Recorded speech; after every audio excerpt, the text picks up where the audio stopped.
Indigo station head Rupesh की हत्या के बाद बिहार की सियासत में भूचाल आ गया है। सत्ता में शामिल बीजेपी और विपक्ष एक सुर में खड़े होते दिख रहे हैं, जबकि जदयू फिर वही पुरानी कि 15 साल पहले क्या होता था थोड़ा याद करके देखिए जैसी शर्मनाक बातें कर रही है। बीजेपी सांसद विवेक ठाकुर ने स्पष्ट कहा है कि 3 से 5 दिनों में हत्यारों को गिरफ्तार करें, अन्यथा राज्य सरकार इस केस को सीबीआई के हवाले करे। Rupesh Singh Indigo Bihar station head के जो अभी हत्या हुई है, ये एक बहुत ही गंभीर चिंता का विषय है। जिस व्यक्ति की कोई आपराधिक पृष्ठभूमि न हो और उसको 10 से 15 गोली मारा जाए, ये एक बहुत ही बड़ा प्रश्नवाचक चिन्ह खड़ा करता है बिहार के नवगठित एनडीए सरकार पर। पटना पुलिस और बिहार पुलिस के साथ इन्वेस्टिगेशन की जिम्मेवारी बहुत गंभीर है उन पर, और 3 से 5 दिन के अंदर में पुलिस को एक निष्कर्ष पर आना ही पड़ेगा अविलंब, ताकि अगर केस सीबीआई को भी अगर सुपुर्द करना पड़े तो इमीडिएटली करना पड़ेगा उनको, ताकि ऐसा नहीं कि केस इतना घिसा पिटा हो जाए कि निष्कर्ष पे कोई संस्था पहुंच नहीं सके। वहीं बीजेपी के वरिष्ठ नेता और सांसद जनार्दन सिंह सिग्रीवाल ने रुपेश की हत्या पर दुख व्यक्त करते हुए कहा कि बिहार के डीजीपी तुरंत अपराधियों को गिरफ्तार करें। बिहार पटना के इंडिगो हेड रुपेश कुमार सिंह से मेरी पारिवारिक संबंध थी। वे मेरे ही प्रखंड और मेरे नज़दीक के रहने वाले नौजवान थे। शुरू में वह पहले कलकत्ता में काम करते थे इंडिगो में। शुरू में मैंने ही उन्हें यहाँ पटना, जब इंडिगो शुरू हुई पटना से, तो मैंने ही प्रयास कर कर उनको पटना लाया था। आज उनकी निर्मम हत्या की जैसे मुझे सूचना मिली है, मुझे काफ़ी आघात लगा है, काफ़ी दुख हुआ है।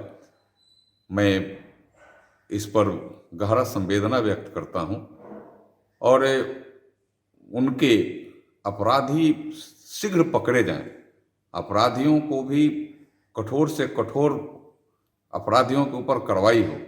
मैं ऐसा बिहार सरकार के डीजीपी से, बिहार सरकार के अन्य प्रशासनिक पदाधिकारियों से भी मैं आग्रह करूंगा कि तुरंत अपराधियों को आप गिरफ्तार करें।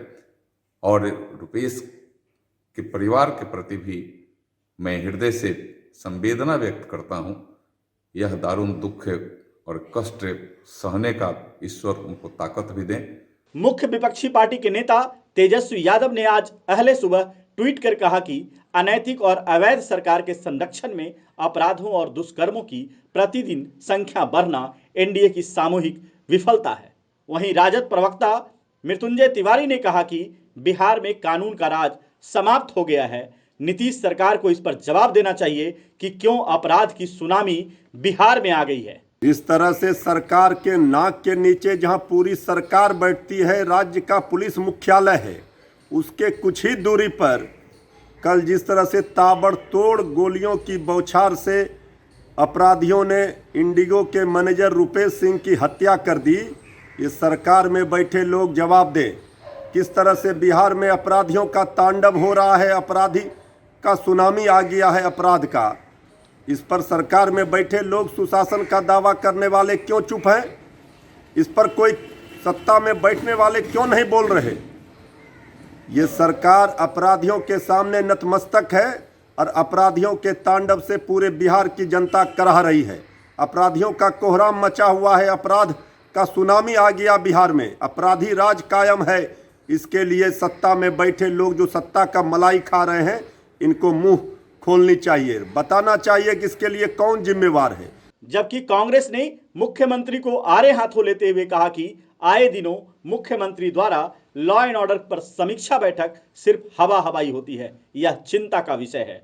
कल जिस तरह से राजधानी पटना में मुख्यमंत्री आवास के 1 किलोमीटर के अंदर इंडिगो एयरलाइंस के स्टेशन मैनेजर रुपेश की हत्या कर दी गई, यह अपराधियों के बढ़े हुए मनोबल को दर्शाता है। और इतनी बात तो अब क्लियर हो गई कि मुख्यमंत्री के लगातार बैठकों, पुलिस हेडक्वार्टर जाने, आवश्यक निर्देश देने का कुछ भी परिणाम लॉ एंड ऑर्डर की बेहतरी के लिए नहीं दिखता है। मैं समझता हूं कि रुपेश के हत्यारों को तत्काल तो गिरफ्तार करना ही चाहिए, लेकिन राज्य में कानून व्यवस्था की स्थिति, खासकर स्टेट कैपिटल सुरक्षित रहे, लोगों की जान माल सुरक्षा रहे, इसके लिए पुलिस व्यवस्था में आमूलचूल परिवर्तन करने की आवश्यकता है। कल की घटना एक बड़ा तमाचा है और चुनौती है बिहार सरकार के लिए, जहां अपराधियों ने एक तरह से साबित किया है कि वो बेलगाम हो चुके हैं और उनके ऊपर पुलिस का, प्रशासन का कोई डर भय अब नहीं रहा। जबकि सर्व की बात यह है कि जब इस मामले में जदयू से सवाल किया गया तो उनके द्वारा फिर वही राग अलापा गया कि कानून का राज स्थापित है, अपराधी पकड़े जाएंगे। जब अगली सवाल की गई तो उन्होंने बेशर्मी भरी बात फिर दोहराई कि 15 वर्ष पहले क्या होता था। कल का जो घटना घटा रुपेश सिंह का, व्यक्ति बहुत अच्छे व्यक्ति थे, सब लोग के बीच में रहने वाले थे, इंडिगो के हेड थे। निश्चित तौर पर ये घटना, निर्मम हत्या जो हुआ, निश्चित तौर पर चिंता का विषय है और हम लोग इसको चुनौती के रूप में लिए हैं और पुलिस तत्परता पूर्वक इसके पीछे लगी हुई है। जो भी अपराधी होगा, जो अपराध किया, हत्या किया, निश्चित तौर पर जेल के सलाखों के पीछे। हम लोग किसी को बचाते न फंसाते, पुलिस अपना काम करता है, कानून अपना काम। सर, बिहार में लगातार अपराध बढ़ते जा रहे हैं सर, आए दिन घटनाओं में, अखबारों में। 90 या 2005 का दौर थोड़े कि अपराधी अपराध करता, अपराधी का शरण मिलता अन्य मार्ग से। यहाँ अपराधी अगर अपराध करता है उसको जेल के सलाखों के पीछे भेजा जाता है, क्यों वो अगर पाताल में रहे तो वो खोज लेता है। कितने दिनों के अंदर सर? तो निश्चित तौर पर हम लोग लगे हुए हैं, निश्चित तौर पर गिरफ्तार होंगे। एक अन्य मार्ग में संरक्षण में नीतीश कुमार के तमाम काम हो रहा है, ये आरजेडी का कहना है। अपने राज को देखे ना, 1990 या 2005 के दौर में क्या अन्य मार्ग में थे। आप लोग तो नया नया मीडिया में आए हैं ना, उस युग को जो मीडिया वाला देखा होगा, मीडिया वाला का अपहरण हो जाता था, एक फोटोग्राफर का अपहरण हम लोग भी गए थे मिलने का, शाम तक छूट जाएगा। इसलिए अपने राज को देखे, पहले अपने घर को देखे तब। हालांकि 10 वर्ष पीछे बिहार पुलिस को धकेलने वाले पूर्व डीजीपी और फिलहाल जदयू नेता गुप्तेश्वर पांडे को उम्मीद है कि अपराधी पकड़े जाएंगे। बहुत अच्छे इंसान थे, सभी लोगों से उनके बहुत ही मधुर संबंध थे, अटूट सेवा भाव था, सबकी मदद करते थे, सबकी सेवा करते थे। हत्या होना दुर्भाग्यपूर्ण है, लेकिन मुझे पूरा विश्वास है पुलिस हत्यारों को खोज लेगी। हम लोगों को ऐसी परिस्थिति में धैर्य का परिचय देना चाहिए और पुलिस को, प्रशासन को सहयोग करना चाहिए। निश्चित रूप से उनके हत्यारों को पटना पुलिस खोज लेगी और वो दंडित होंगे, इसमें मुझे कोई शक नहीं। सवाल उठता है कि आखिर क्यों अपराधियों के हौसले इतने बढ़ते जा रहे हैं, इनका दुस्साहस क्यों नहीं कम हो रहा है। फिलहाल बीजेपी और जदयू का अलग अलग रुख निश्चित तौर पर बिहार पुलिस में कोई आमूलचूल परिवर्तन लाएगी।